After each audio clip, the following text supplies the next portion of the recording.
Welcome to the best thing you watch with Chris from Movies and Munchies and Ruben from the Ruby Tuesday. We're back with another podcast episode. It's YouTube and it's podcast combined for the first hour. And then the second hour, it's exclusively podcast where we talk about entertainment news. This week, we've got some special tribute to Bruce Willis, I believe. Are we doing that then, Chris? Yeah. Yep, yes, yep. we're gonna name our top 5 Bruce Willis films, specifically because of the stuff that's come out about him this week and kind of retiring from acting. So we wanted to kind of nod our heads to what he's done for acting. Also apologize because there's that special. If you've watched our Patreon video, you know what we're talking about. And I've just felt so bad. So we're going to backtrack a little and we're going to say, hi, Bruce, we love you. And yes. Also, it's been a hell of a week. I think we've got some interesting stories to tell you. I think it'll be enjoyable to listen to. Thank you so much for joining us if this is your first time. And equally, all the love for returning. I hope to not speak over Chris this week. I hear your complaints. It's probably me being a little, I need to speak more than Chris. Also technology. I am more important. No. It is the technology. If you actually will go back to one of the videos within the last couple of weeks, there was a point where Ruben is actually telling the future.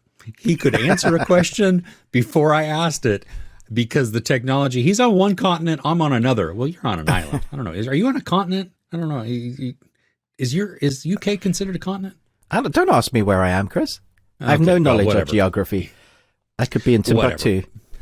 I'm in Timbuktu 3 over in California. So we're in totally different spots of the world, totally different time zones.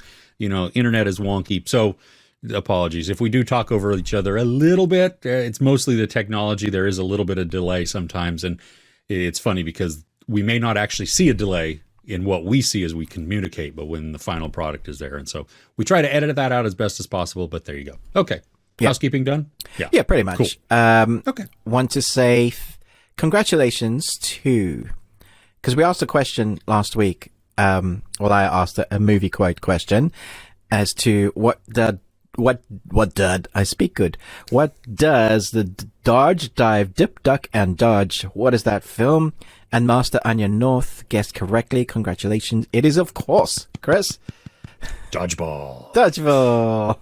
Yes. One of my favorites. It puts me in a good mood. Like if I'm in the grumps, that's a good one to watch. If you can dodge a wrench, you can dodge a ball. If you can dodge a wrench, you're doing well. All right, Chris. Oh, goodness. All right. So I have a question. This one hopefully is easy. I don't know. We'll see. What is the best Wi-Fi name that you've ever seen? Oh, wow. There are numbers that I've seen. I don't know if you ever, if you're driving somewhere new and you run out of data, maybe if you're a student, you can tell us about like the Wi-Fi you connect to, if your neighbors or there's something's wrong and you happen to see their Wi-Fi name. And I think the Wi-Fi names are quite funny and then you can sometimes guess their password, but I have come across hand on heart password as the password. Oh, seriously? Yeah. There has also been the number of pi to like the number of, I think, 86 numbers.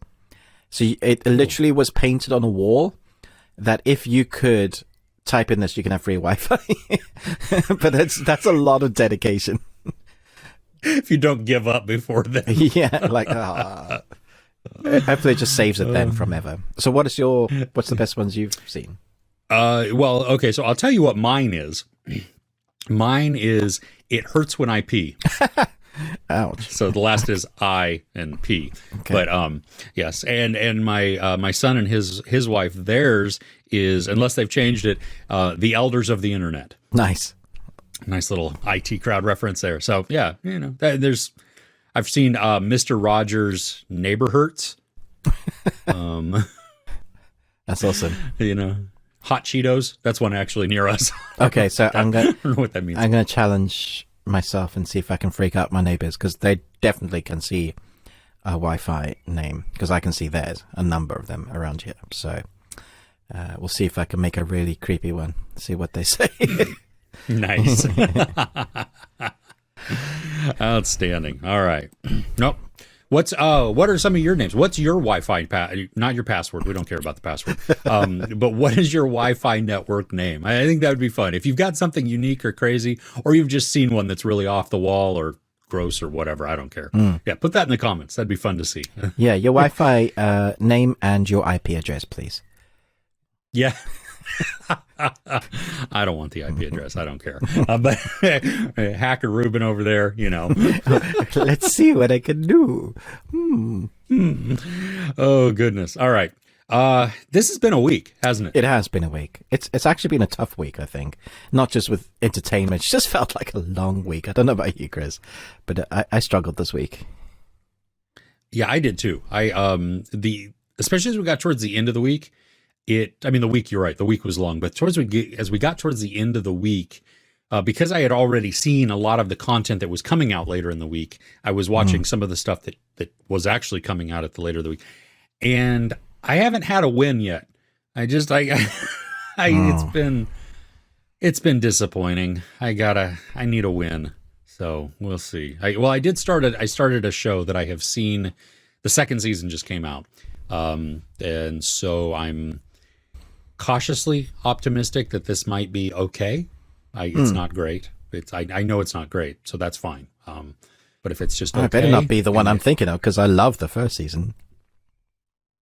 Oh, I don't think so. I don't know.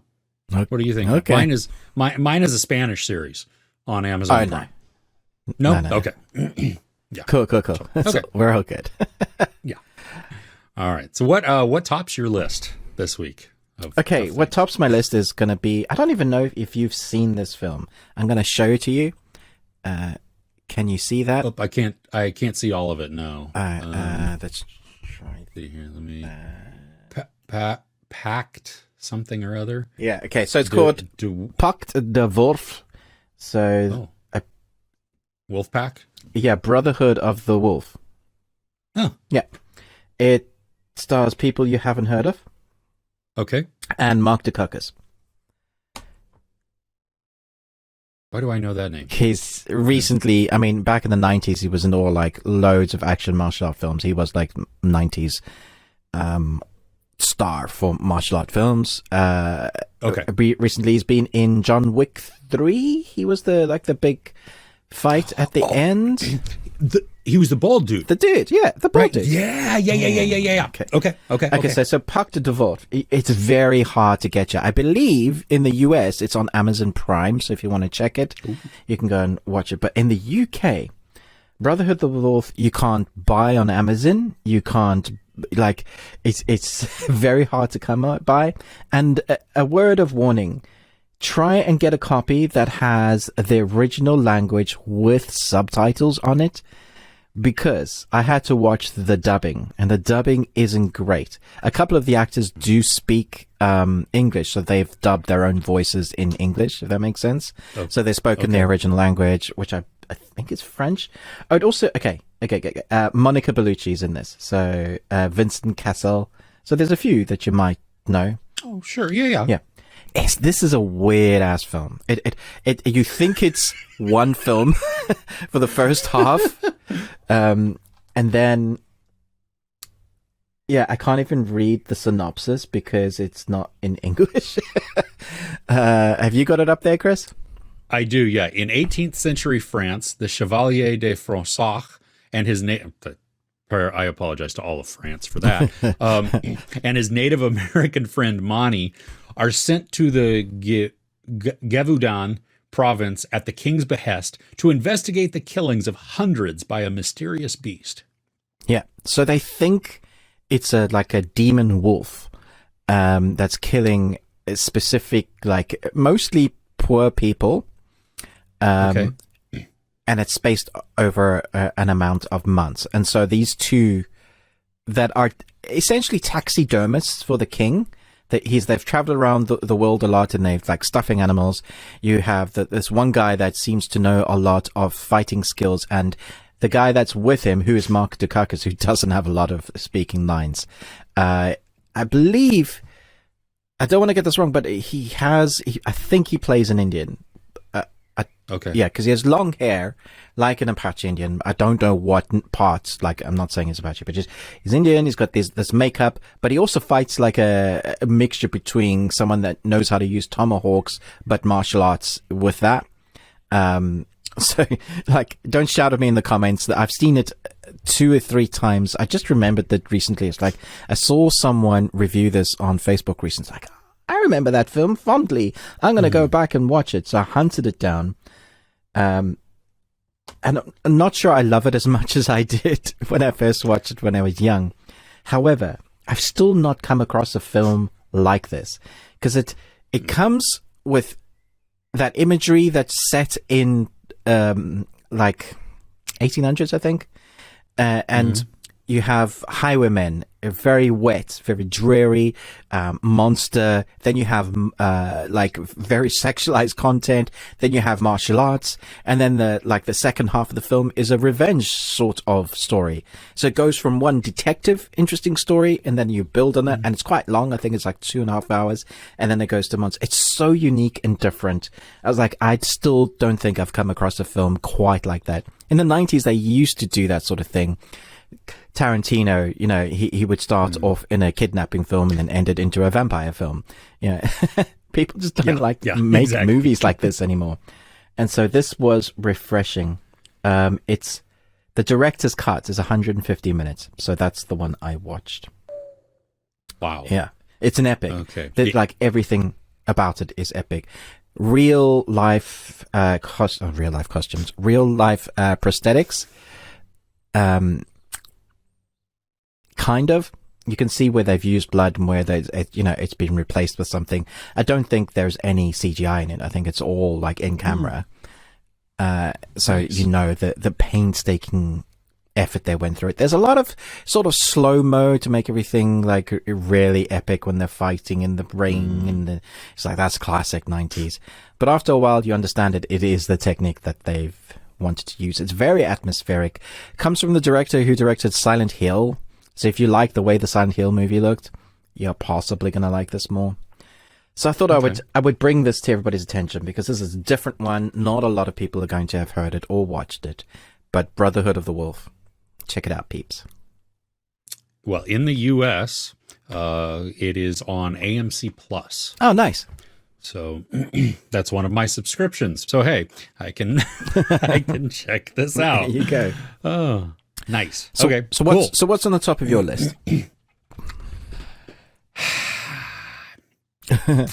Wow, nothing. Chris has got nothing. Yeah, well, no, I mean, we can talk about it more. We touched on it a little bit last week, but I hadn't watched it yet. Excuse me. Slow Horses on Apple TV. I watched. I'm torturing myself. It's coming out. You know, the first 2 episodes came out this past week. Yeah. And then they're doing weekly releases. Right. And so I am going to watch episode by episode. No, but you got the screeners. I know, I do. And it's I got to tell you, it's painful, and it's taking actually a lot of self-control, because when episode 2 ends, I'm like, no, that is not where you can end right there. You have this like for you too, it checks so many boxes for me, because we have espionage, we have some quick action, some really good intriguing drama. I mean, they have built out this story, which I don't even know if it's going to last the whole series, if it's going to, like, they're going to wrap this one up and then continue on, or if it's going to, because of this story that has started, it's going to change to some internal workings and everything else throughout, which I'm great either way. I mean, you have Jack Loudon, Olivia Cooke, Jonathan Pryce, Kristen Scott Thomas, and of course Gary Oldman. And the cast together is spectacular. And Gary Oldman, I mean, you're right. You had said, I mean, he's perfect for this role. He's like kind of drunk the entire time. He's always cranky, but there's something about him that is just like it feels like it's almost a shtick. You know what I mean? Like for his character, like he's hiding something because he's a spy. I mean, he's espionage, and he's been this for a really long time. And even though he's relegated to Slough House and with all of the misfits and the rejects,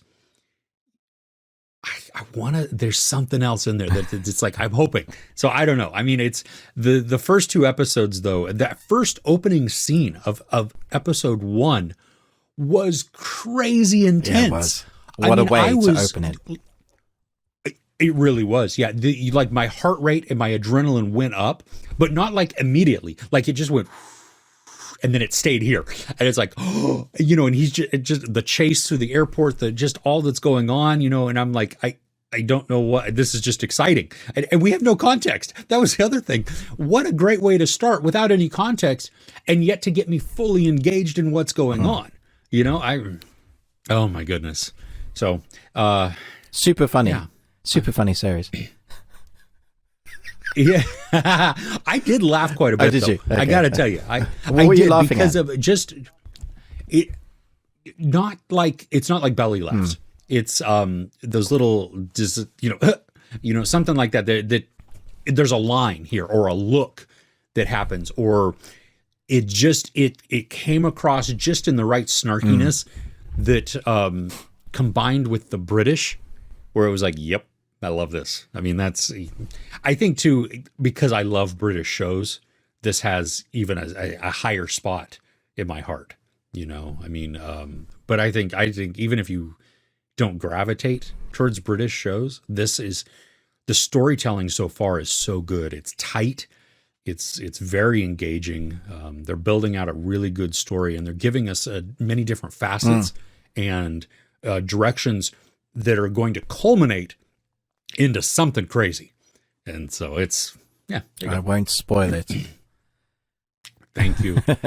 Because I tell you what, no, it really was like, we ended episode 2 and I backed out of the screeners, and my wife was like, whoa, what? We have more. You can't stop there. And I'm like, no, I need to, only 2 are coming out this week. I want to just review these as they come. And she's like, that sucks. I couldn't do that. Sorry.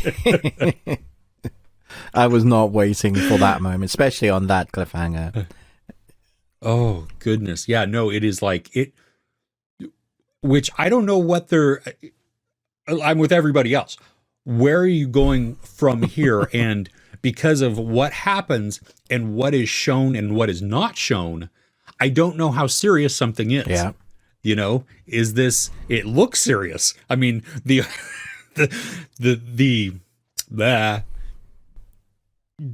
looks pretty bad. So we'll see. Yeah. Nice. Excuse me. I don't want to burp into the mic. Oh, do it. Do it. Okay. So, next on my list, I totally didn't think I was going to be talking about this film. It's not out for you guys yet, but this is Sonic 2 the Hedgehog. Sonic the Hedgehog 2. Obviously, Jim Carrey's back doing the Eggman, and he's incredible. The great thing about what they've done with this film is they've taken what worked in the first one and doubled down on that in the second. There is a 20-minute sequence of characters that they're introduced that they didn't need in the film at all. That they could, as far as I'm concerned, I know they were using it as a plot device to move the story further to get it to a place they wanted to go. But I think they could have written that out. I just didn't need, in fact, the characters they just don't go back to. So I was like, yeah, didn't need that in there at all. Other than that, it's great. And the jokes that are in it, 100% are for adults. Like the kids will just not get it. So they've really catered for some of the zeitgeist of what's happening in society now. They've played on that and used that. And then they've taken Jim Carrey, and I guarantee when we get the outtakes, it's going to be a lot of Jim Carrey, because I feel like the takes that they took was just one of the ones that they would have gone, okay, go, Jim Carrey. And he's just gone, like a duck, or something, because that's what he does. That when you allow him to do characters like The Mask or Liar Liar, Ace Ventura, this is what he does best. And he's so funny, he's so good, and his timing is awesome. Then we get Idris Elba, who is Knuckles, and oh my gosh, he was so good! Like, so good as Knuckles. I was just, like, geeking out, because he is a warrior, the best of the best warrior, his character in this. He knows, like, he's just gruff, and he's come from a very dark past, and he's come, and if you've seen the trailer, you know that he's got a bone to pick with Sonic. But at stages in the film, they're going to be bantering and bickering with each other. And Knuckles' dry humor or retorts to Sonic's lightness, because he's just bubbling happy, is hilarious. Like, it's really funny. There's one little like sneak bit, playing a game of some sort, which I won't say. And they're like, no, we're just doing this for fun. He says, I will beat you at fun. You know, I will be the best at this fun. It's that sort of wit. He just doesn't. It's almost like what's his face from the Marvel film, who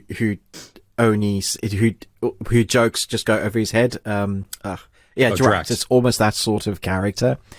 So I've really enjoyed him in this. Tails, for me, they didn't develop enough of Tails. Tails was just like, I got Spinny Tail and gadgets. And I know the audience are going to love the characters in this. And there'll be people that, like your favorite, either Sonic, Knuckles, or Tails. And they didn't double down on the things that didn't work. So they didn't need lots of family time with Scott Speedman, is it? James Marsden. Why do they look alike, I guess? James Marsden, as like the family unit. They spend some time in it, and then they concentrate a little bit on this is family, like Fast and Furious. Family. It's all about family. Vin Diesel. It's all about family. I've lost track. now that I've gone Vin Diesel, I just walked out of the cinema with a massive smile on my face, and it's like, I'm so glad I didn't watch Morbius and I chose to watch Sonic instead. I think it was the right decision. Stay till the mid-post credits scene, because if you're a fan of the games, you're going to have your head explode. Because we know that we're getting a series with Knuckles now, and I was worried about that. I am no longer. Idris Elba, he nailed it. But now what they've got coming for another film, I'm just like, yeah, yes. Okay, that's all my words. So did you like, or what did you feel about the first movie? I think it had its faults. I enjoyed it for what it was. I knew what it was going to be. I didn't think it was terrible. Okay. I was like, I think it was either 2.5 or 3 out of 5. I enjoyed it, but it had some issues that it needed to work out. Okay. I'm glad to hear that it's like geared also for adults this time. I mean, how is is the story itself like deeper though? I mean, does it have... I don't think the story needs to be that deep, but what it does have is a quest. Okay. And that is brilliant. That is really fun. So they need to get something to stop Jim Carrey from taking over the universe. And how you do that is you follow a map.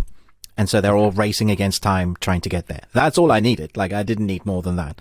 Like, especially for a Sonic movie. Sure. And so, like, there's these places where you see Sonic bouncing off walls, or like a sort of pyramid place in these traps and things going. Like, that's like the game. The kids, anybody that's played the game is going to be like, that's awesome. You hear the sound effects of the rings, all from the games, like, bling, that kind of thing. Or someone's phone ringtone is, you're like, yeah. It's just nice little touches, nods. Okay. Well, good. Because, I mean, I was less thrilled with the first one. I was just bored, I think. And even from like taking kids, like a kid's perspective, I'm like, it's just It was probably my most downvoted video, review of. All right, because so you really didn't like it. I did not know. I think I even said that it would be better that you spend the money on taking your kids out to ice cream because it would be more memorable than. Ouch. Yeah. So I mean, I'm willing though. Like I'm excited with this one, and I'm going in with open mind. You know what I mean? Like I'm not taking that baggage. Yeah. Into this one. I mean, I'd be surprised if you didn't enjoy this one. I really think they nailed it. Nice. There's like anime moments that are just like, oh, this is great. The moments I could talk about that would spoil. Perhaps when you've seen it, if you've enjoyed it, we'll do a spoiler talk and talk about the best moments, and that'll be fun. But yeah, so many moments. Like I could watch it again. I wouldn't mind if my son said to me, "Let's go to the cinema." Like, cool, yeah, let's go. Okay, nice. Well, that's good to hear. Then I mean, I like the actors that are in it too. That's the other thing. So yeah. Okay, I'm excited. My press screening is coming up, so yeah, that'll be fun. Okay, yeah, cool. All right. So I have been watching this because I didn't get screeners for this show, so I've been watching it weekly, and it continues on Apple's release of shows with the title beginning in S. I mean, we have Slow Horses, we have Servant, there was Suspicion, and yes, Severance. That episode Severance, 8 this week. Yes. Oh my goodness. Like so I watched the first episode, I don't know, several weeks ago, because I came late to it. And yeah, didn't you say last week that you didn't like it? The first episode, really, it took a while for me to get into. Like, I wasn't feeling it. I thought that I had to be in the right mindset because it's quieter, it's weirder. And I'm not saying it's bad by any means. That's not, none of that. Like, there was not a negative feeling towards it. It was just, I'm not in the right mindset, in the right frame of mind, the right attitude to be watching this show. Now, my wife hadn't seen the first episode, so then we watched it again. And I still felt the same after that. I was like, gosh. But then we went into episode 2, and I really think that Apple for this show should have done episodes 1 and 2 together, because from episode 2 on, it has not been, well, I need to be in the right mindset to watch this show, because it's not as weird. It's not as downtrodden. It's not as, I mean, there's still a lot of crypticness to it. There's still a lot of mystery as you have these characters who basically, they go to work at this company. The premise is, if you don't know, I mean, they have their brain, their consciousness severed. And so when they get to work, they go up the elevator or down the elevator, however, they go down the elevator, and their outside life shuts off and their inside life turns on. And so that at that point, they have no memory of the other at all. Yeah. So, which in and of itself is a very depressing premise in one sense, because you never leave work. It's pretty depressing in parts. Yeah. Yeah. And there's one episode where something happens to a character when she goes down the elevator. And so she comes back up in that exact mindset, even though days have passed. So it's like that's a kind of a horrifying premise in that aspect. I mean, you can go very dark with this, but so anyway, we've been hooked. After watching episode 2, it was like, oh my gosh, okay, it found its more of its stride. It still has that weirdness. It still has all of the quirkiness. It's beautifully shot, beautifully framed. It's mostly Ben Stiller directed, and he captures it really well. I actually watched Secret Life of Walter Mitty a couple weeks ago, and I love that film. Yeah, well, and you can see now, like some of the same influences, like in the shot choices and the framings that he uses, just the cinematography that he uses, and so which I loved. Secret Life of Walter Mitty. I love Secret Life of Walter Mitty. So this one, excuse me, it's there's one more episode. I'm chomping at the bit to finish it, because it's just everything is boiling to the top. And the way that episode 8 ends, was like, what, you cannot do that again with these cliffhanger types of things. It's like mid action and they just go to black and you're like, what the? And yet so good, so entertaining. The characters, I mean, John Turturro, excuse me, plays one of the coworkers. That dude, love to hate him. He's a gem though, isn't he? I mean, he's and then when there's a point where Christopher Walken has a character in there, and him and John Turturro together are just that first scene when they meet is some of the best TV I've ever seen. It was awesome. It is so bizarre too. The interactions. That's what I love. That I'm intrigued by everybody. I'm just captivated by them and their performance. And yet I'm also like a little weirded out at everybody. You never quite know what's going on. You never know what's around the corner. You know, to mention the word break room should bring you some joy if you're in an office. Yes. Not on this. Like, and they're just like, why?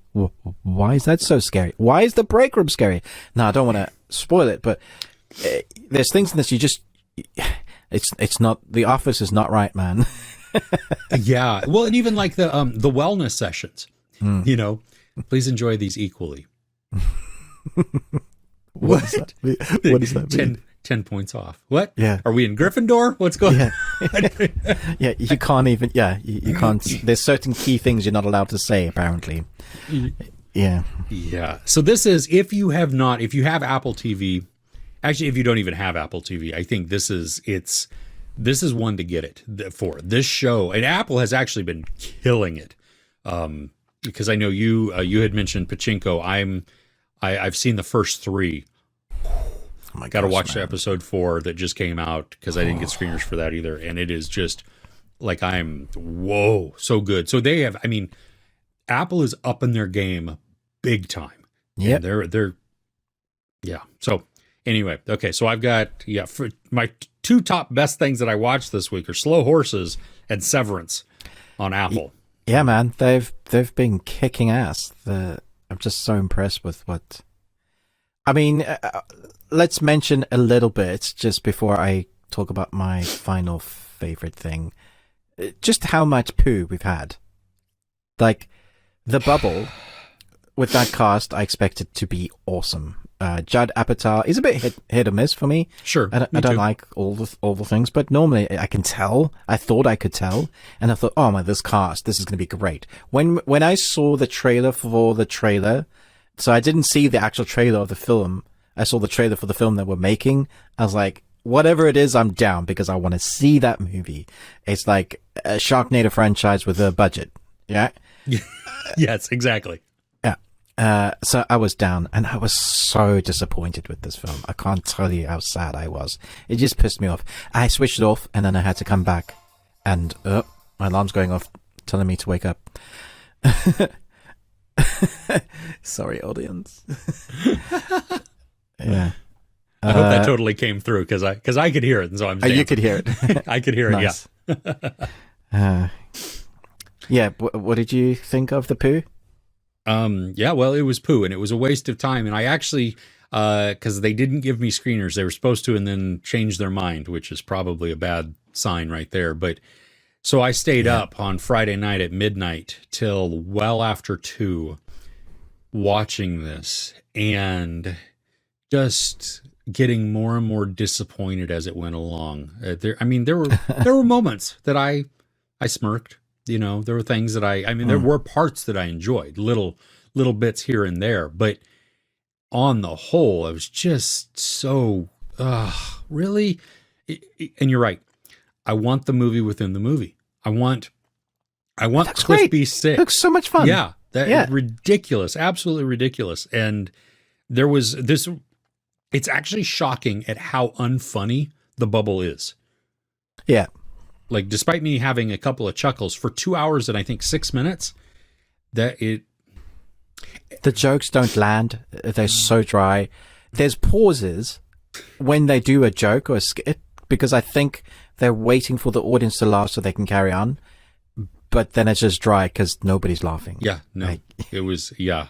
Oh, well, and I had, see, that was my second poo right in a row because I had just come from Morbius. And so how poo was Morbius? it had potential.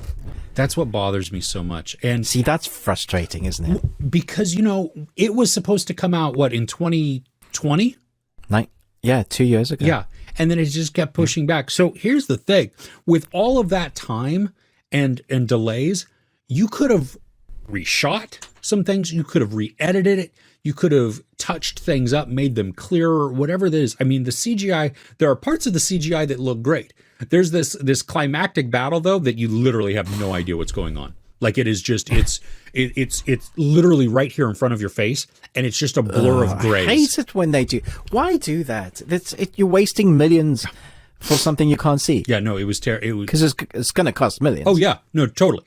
And there is a sub story within here that I think is actually the strongest part of the story, where it is Morbius, having the internal battle and the conflict because he's a doctor and has taken the Hippocratic Oath, and his pursuit has been noble. Why he even did all of this research and everything else to find a cure to this very rare disease. And that doesn't only affect him. I mean, it affects other people. So it's not like so rare that he's just being selfish. I mean, there is it's to help him also, but others. And then when it goes different than what he expected and has these other side effects that are very, very negative, now he's battling within this because the good part of him, the part that knows, no, I cannot do this. I cannot harm people. All of that. And yet now it has changed like my basic instinct within me that's the story I want. That conflict, that struggle back and forth, that was the strongest thing ever within this, and then you have a relationship with Matt Smith, who I think did okay for what he had. I mean, he's basically like the Doctor. He really is. I mean, he was just kind of eccentric and just kind of there, you know what I mean? And so he worked, but for what goes on between them should have been more impactful because of the relationship that has been shown before. But the rest of it is, it's sloppily put together. There's kind of like you were talking about, like skits thrown into together.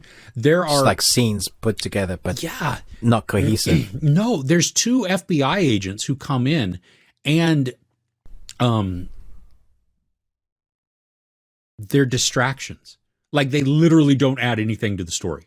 It is so bizarre because there are things that are mentioned with the detectives or the agents that are just throwaway lines, even though they have weight to them. Like, so you couldn't have done a flashback. You couldn't have dived into this a little bit more. Well, it doesn't matter because their presence doesn't really matter either. So yeah. Wow. Yeah. Okay, so story time. So we live in a world now where at the end of a film, if a film is really good, people clap. So for Spider-Man, we saw all the around the world at various scenes, and I think by now we can talk about it when the other Spider-Men arrive on screen, people clapping. Yeah. When is it Daredevil arrives, people are like, woo! Yeah. And then at the end, like the massive scene, it people clapped. Endgame, people clapped. Like, when Cap picks up the hammer, I think I squealed. Yeah. It's just, yeah. Okay, so a friend of mine, I won't mention a name, was at a press screening for Morbius. Full house, apparently. There was a lot there. They were surprised. But this is the first time he's ever experienced a full house of press people, not public, boo the film. Oh, wow. So it was like immediate. Credits rolled, boo, with like thumbs down. And that just echoed throughout the screening. like I've never experienced that. I mean, especially from press, I mean, Yeah. Press don't do that. And this is in England, so we're quite reserved. Yeah. Really hated the film. Yeah, which, it was funny enough. My son came down yesterday and he's like, "Oh my gosh, have you seen the Rotten Tomatoes score?" And I'm like, "Well, no, but it's probably bad." And he was like, "The audience score, I don't know what's going on." Because I took both my sons to see it. My oldest son's wife and my wife. So we're like, "No, I don't want to see that. You go ahead and have fun," which we didn't. We had fun hanging out, but the critics, it's at 17% currently. Audience score 67%. It's not. No, I mean even from an entertainment standpoint, like it's kind like Uncharted, right? That film wasn't good, but I enjoyed watching it. I had a blast with that movie. Yes, that was entertaining. Yeah. This one was just not very entertaining. That's the. I don't get it. I don't know. No idea. I think we're on the same page with this one. Yeah. No. Yeah. I don't know. I did. Yeah. Anyway, back to the good stuff. The best thing. Yes. Okay, so I don't know what to choose. I kind of have to.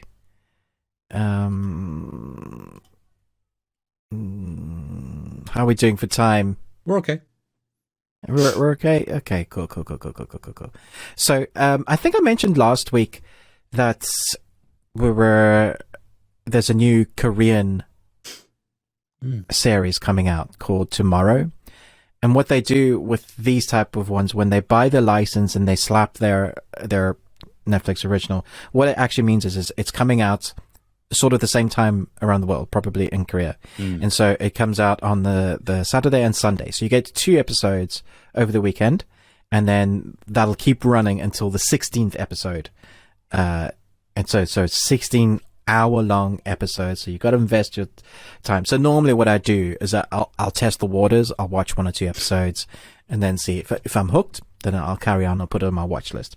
So Tomorrow is basically a modern-day Grim Reaper series.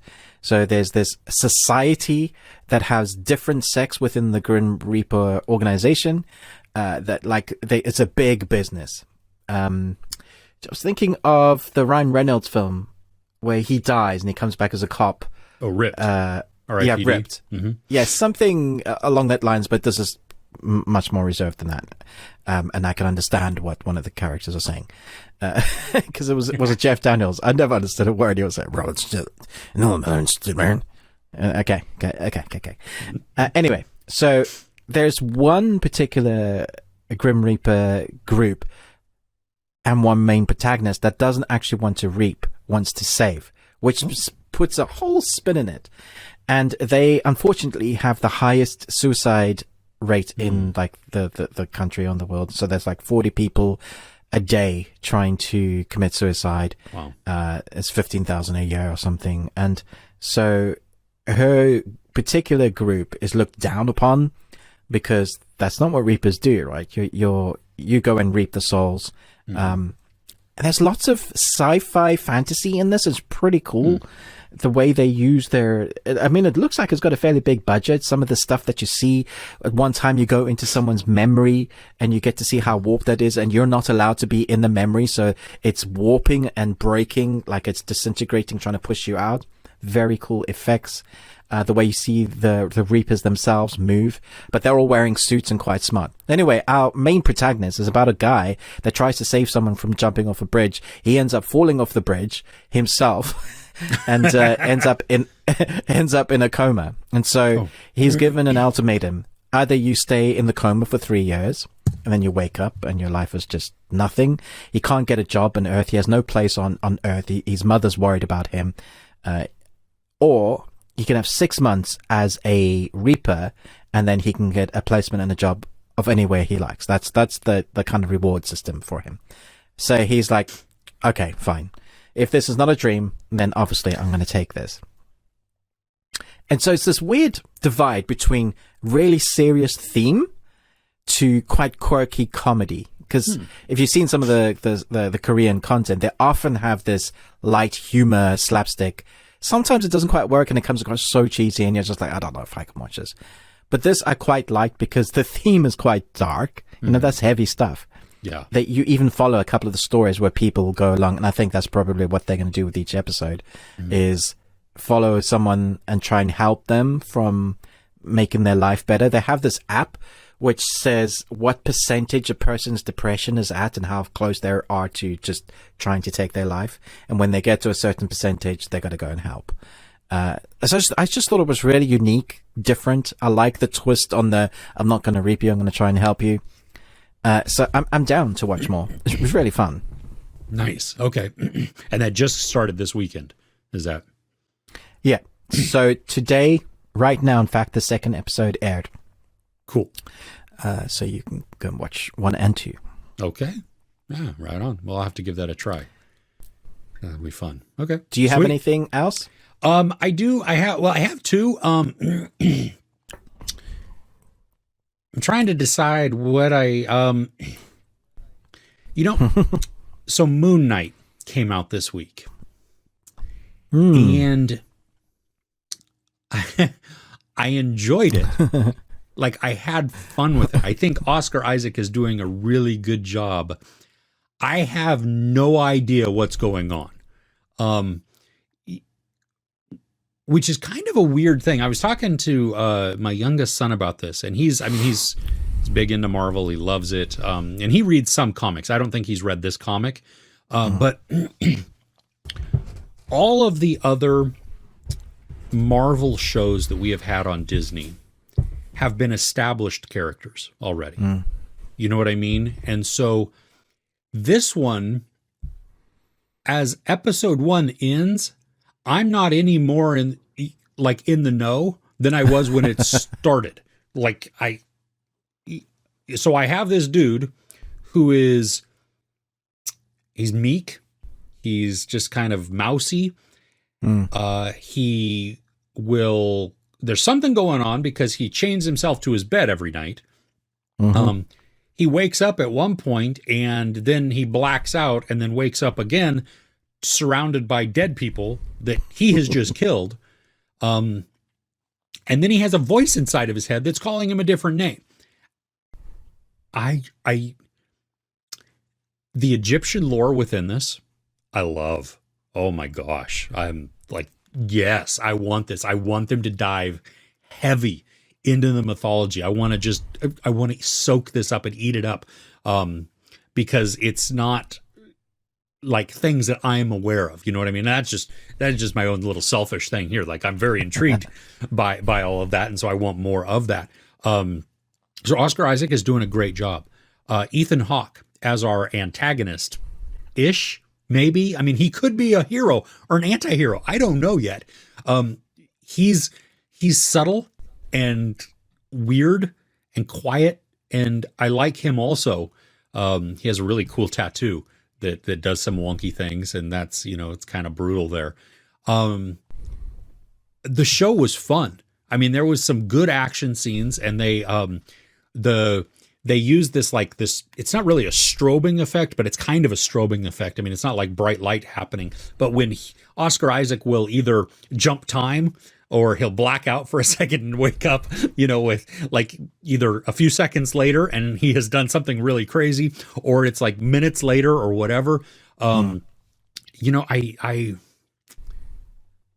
wanted them. I think they should have done more at the outset, or maybe they're just banking on, well, it's Marvel, people are going to watch. And that's, it's so I don't, I'm almost though tempted to wait a few weeks and binge several episodes at once, rather than kind of going along week to week where I just don't understand. I don't know because I have no context for this character. And I think that's probably what I want the most. Did you get a chance to watch it this week? Yeah, no, I did watch it. I agree. I think that's what I'm actually going to do. I'm going to wait until all the episodes are out. I love Marvel. I've read loads of comics. It's not a character I know of. I know he's DC fanboys hate us comparing Batman to Moonknight, because that's probably the closest that they can compare it to. But also, again, I think it's going to be a very different look at a character we haven't seen, who really it's a story about mental illness, when you boil it down. And so in interviews, I know that's one of the things that attracted Oscar Isaac. Now Ethan Hawke, I was going to say Ethan Hunt. You've never seen me angry. Wow, that'll be a different series. Totally. Ethan Hunt was on the lot in a coffee shop back in COVID time 2 years ago, and Oscar Isaacs was there as well. And Oscar saw Ethan Hawke. But everybody's wearing masks and stuff still, so you could barely recognize any of them. So he went up to Ethan Hawke and say, hey, there is this thing, this character that I think you'd be perfect for. And it was only like late into the conversation that he realized he was talking to. And he was like, oh, it's Oscar Isaacs? Thinks like, yeah, yes, Oscar Isaacs. And he said, well, get him to give me an email. And so later, Kevin Feige. And that's how Ethan Hawke came to which is fantastic. If you want to see the interview, it's the Radio 1 BBC interview, who is excellent always. So you'll enjoy that. Anyway, I just thought it was really interesting how they came to be. I thought Ethan Hunt Hawke has excellent presence, like, because he plays this guy that's basically got a cult, right? Yeah, everybody's worship him, and it's just so creepy without him being creepy. I thought he played that so well. I'm looking forward to the rest of it. I'm just not sold on the accent. I'm just not sold on his voice. I know it's purposely done and trained that way, but it every time I hear it, I'm like, you're not Oliver Twist. Please, sir, can I have some more? It does kind of sound a bit Oliver, and I know that they've done that on purpose, but it'll probably take me a couple of episodes to get into just that. Also, really, really cheap way to film action scenes. Not show it. Not show them. Yes. Speaking of action scenes, so there is a car chase. That was a little wonky. The CGI on that was there was some times where I was like, it's a bit ropey. Okay. Yeah. So I thought it was well put together. It was an interesting concept. Like in and out of sleep, that sort of thing. Well, releasing the inner voice sort of thing to wake up and go, oh, this is what you did. I don't want to be here anymore. I'm going back to sleep. Yeah. I am intrigued. I mean, enjoyed. I enjoyed what I saw. No, so it's too. not that it's just, I don't know what's going on. It is very different. I like different. Wonder was different. Yeah. Until it was Marvel again. But yeah, and those first 3 episodes of Wonder were like, whoa, this is really unique. I love it. Yeah. And then, exactly. There you go. Okay. Cool. That's all that I want to talk about. The best thing. Okay. Well, that's all that I got too. Hey, thank you. We appreciate you watching. Like, share, subscribe. Ruben with the Ruby Tuesday. Me, Chris with Movies and Munchies. You can hit us up on Twitter at Best We Watched. You can head over to wherever basically you listen to podcasts, get the full audio version of this, where we are going to this week. We're going to be talking about some entertainment news, some of the things coming up next week, and our tribute to Bruce Willis, even though he's not dead. I mean, it's not that kind of tribute. It's just a appreciation tribute for our top 5 Bruce Willis movies. And also hit us up on Patreon. There is a Patreon opportunity, patreon.com/thebeardedones. We'll link that in the description so you can get there and check it out. We'd appreciate your support there, and we'll see you next week.